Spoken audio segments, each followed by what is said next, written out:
Our DNA just finds a way into our art. In a way, our art is just our identity.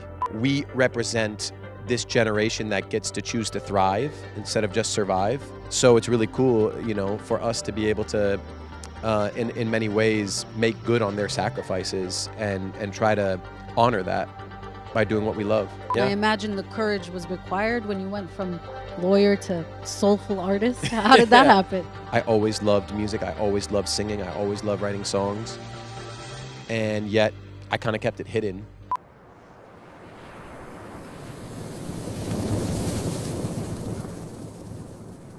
All right, OC MENA Festival, round 2. We are here with Anis. How you feeling? I'm wonderful. Thanks for having me. This is what, your first, second, third time in California? Oh, it's been many trips. I've lost count. Yes. Well, it's an exciting weekend. We are celebrating the Arab community, the culture, the music. Yes. And you're performing. Yes, I'm excited. I'll be performing Friday. Okay. Doing a full set, just as if it was like a show on my tour. Yes, I love that. And you are an Arab American artist, but a lot of your music, majority of your music is in English, correct? Oh yeah. It's all English, but for me, I feel like the identity behind it is like woven in secretly. Our poetic roots just have their ways. Yes. It's kind of unavoidable, right? It comes out. Truly.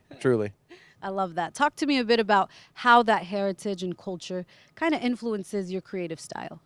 Yeah, I think it's like you said, it's inevitable that our DNA just finds a way into our art because, in a way, our art is just our identity, and especially as we've seen in recent times, whether you're Palestinian, Lebanese, or just of any Arab descent, the way we express ourselves now more than ever is like the most important way that we can identify and the most important way that we can embrace our roots, embrace our ancestors, embrace the inspirations that come before us. And so for me, I think everything I make, every song, every lyric I write, I know there's some invisible hand of the ancestors and it's, in a way, it's spiritual. Yes, there's definitely a divine touch to your music. I have felt it. It's beautiful.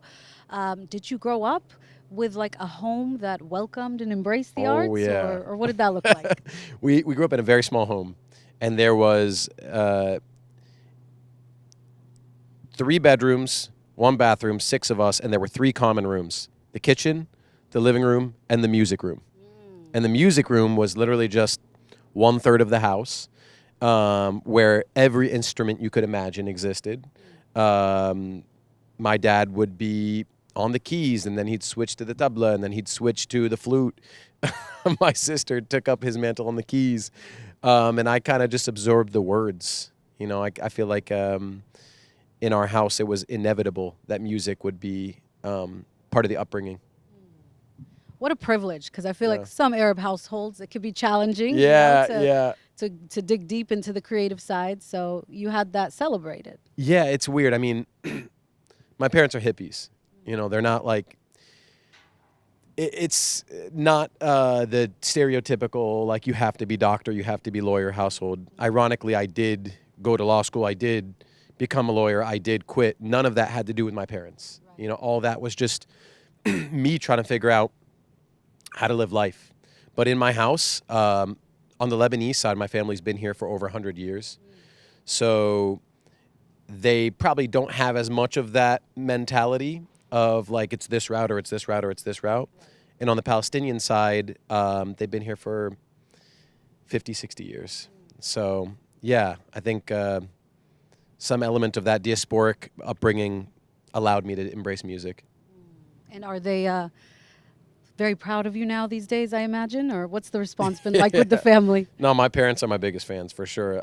When I go to the grocery store, the cashiers always tell me that my parents were there an hour ago telling me to listen to, the latest song. So it's overwhelming support in my house. Yeah.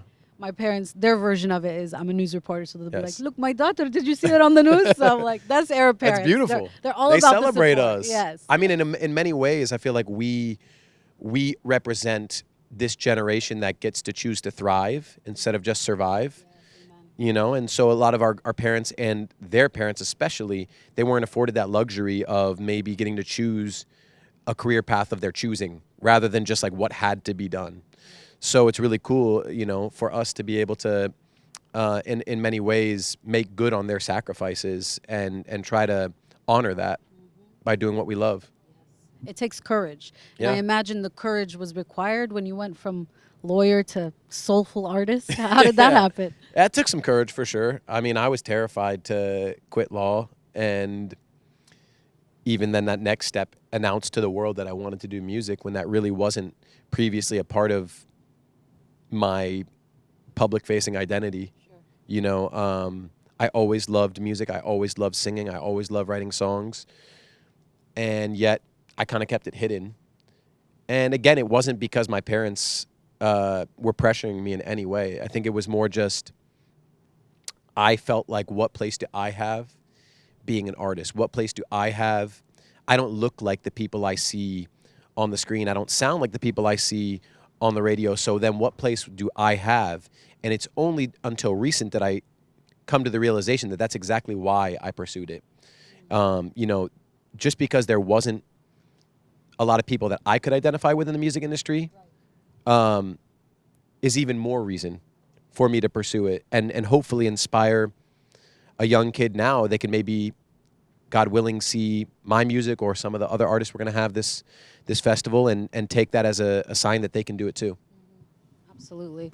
And we were talking about how, you are an English musician, and so your fan base. Talk to me about sort of what they're like. Yeah, it's my fan base is extremely diverse. Yes. You can't put a demographic. Whenever people ask me what's my demographic, I don't know what to tell them. The world. It's the world. No, honest to God, it is, because it's Latino, it's black, it's white, it's Asian, it's Arab, it's Indian. It's literally people of every race, every background, every identity, every age. And at my show, it's just this magical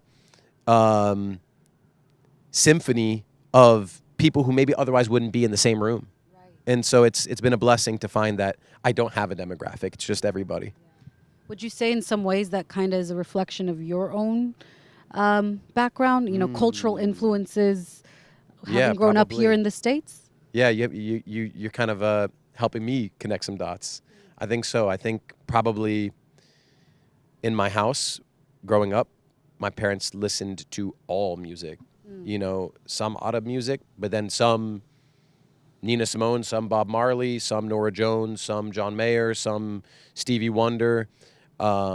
So musically, I think that's probably a pretty obvious inspiration as to why my music doesn't just reach to one demographic. Yeah.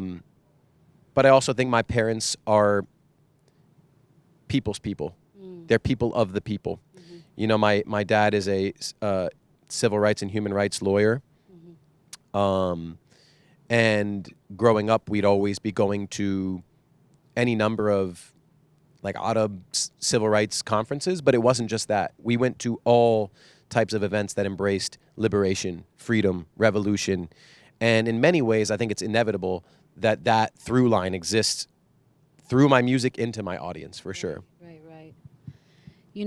You are very vocal about your heritage, your background, and having a diverse audience. I imagine folks who maybe first heard your music and then learned who you are as the human, there's probably this jump of discovery of who you are and the community you represent. What has that been like for you personally? It's joyous for me to be able to represent as a Palestinian artist, as a Lebanese artist.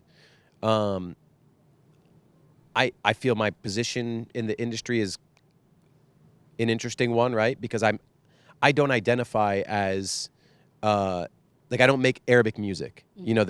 There's no disguising that. I'm an Arab American artist, sure, making English music, and yet very proud and loud about my heritage. And that's been a blessing, because when you go to my show, it's a very interesting thing you'll see. You will see a ton of kufiyas, and they will be not on Arab shoulders. Yeah. And it's really interesting and beautiful. Right. And at first, I'll be honest, when I first did my first couple tours, I was confused. Where are my people? Why is the crowd not fully Arab, But I realize now that it's probably God's hand in giving me the role of maybe being a bit more of an ambassador, than someone who has the role of ministering to our people through their music. I think I've come to see that just by being myself openly, just by being a Palestinian artist, just by being a Lebanese artist, just by being unafraid to speak about, freedom and liberation for our people, in a way, I pray that I've been able to maybe open some doors for my audience, which is of all demographics. And when I see it in the crowd, and I see all these, whether it's Latino, Black, Asian, white, whatever background, wearing kufiyas, having Palestinian flags, wearing shirts that have messages of freedom and liberation, it's inspirational. But it also reminds me that liberation is not just our cause, because we need liberation for all people, and in my audience, I see a representation of that. I love that. When you're on stage, you're performing and you're seeing people moved, and perhaps you are also moved, sharing vulnerably your art. What is that feeling? It's overwhelming. My shows, you said earlier that, there's like some divine element of music, and it's very true.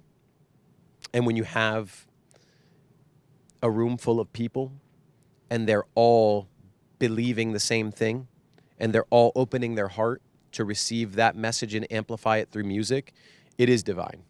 And oftentimes I move to tears, not because, oh, wow, they're singing my song. It's not really about the fact that it's my song. I move to tears because in those moments at my show where we all become one, I see what can be. I see that humanity doesn't need to be at a place of division on subjects so simple as like human rights and liberation. So it's overwhelming to experience that at shows. It's probably why I keep going on tour. It's That just was my to keep next feeling question. it. Yeah, What I just want to keeps you keep going? I just want to keep feeling it. Yeah. I just want to keep feeling that feeling. There's nothing like that feeling. Wow. There's nothing like looking, and I have the distinct privilege of looking into the crowd. They only get to look at me. I get to look at 1,000 people and see something that's truly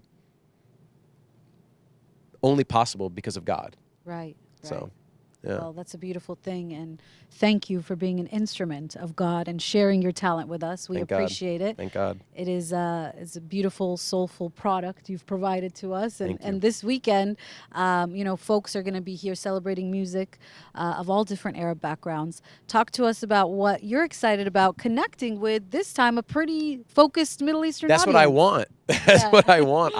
I'm so thrilled. Obviously, I'm sure there will be people here of all Yes, backgrounds, but I'm indeed. so thrilled to perform for my people. Yeah. Like the world is my people, but in truth, it's also very true that my people are my people, and it's going to be really beautiful to see.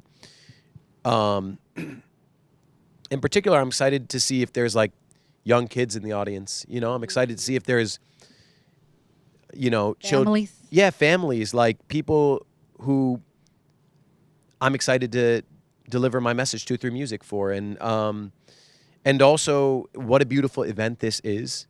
This festival is providing our people a place that provides a very important feeling that we don't always feel, which is belonging. Amen. We don't Say it always again feel in like the we back. belong. Yes. Like I never felt young. When I was young, there was a lot of civil rights events. Sure.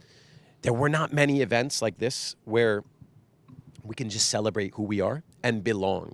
And I'm very excited to just play my part in this festival and hopefully kick off the vibes. It's cool that I get to be on the first day and set the tone, and I'm a tone setter, so that's what I'm going to do.